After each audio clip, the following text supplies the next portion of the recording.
Confederation of fire protection association Asia का सालाना 2 रोज़ा इजलास और 5वीं इंटरनेशनल फायर कॉन्फ्रेंस और नुमाइश कोलालमपुर मलेशिया में जारी है,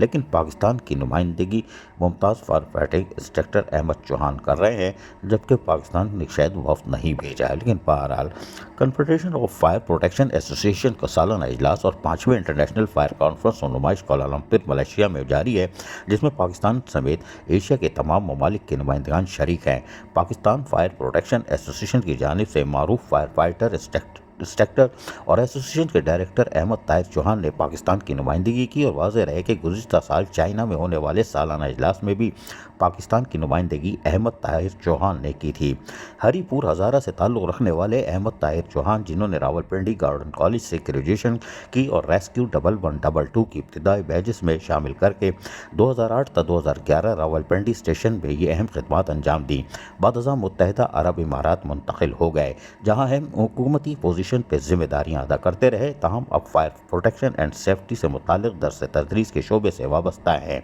director fire protection association Pakistan Ahmad Tahir Chauhan का कहना है कि बैनुल अक़वामी सतह पर पाकिस्तान की नुमाइंदगी हमेशा से एक एजाज़ की हैसियत रखती है, लेकिन हुकूमती सतह पर ऐसे मौक़े पर अपनी नुमाइंदगी के लिए वफूद को ना भेजना अफसोसनाक अमर है। अहमद चौहान का कहना था कि इस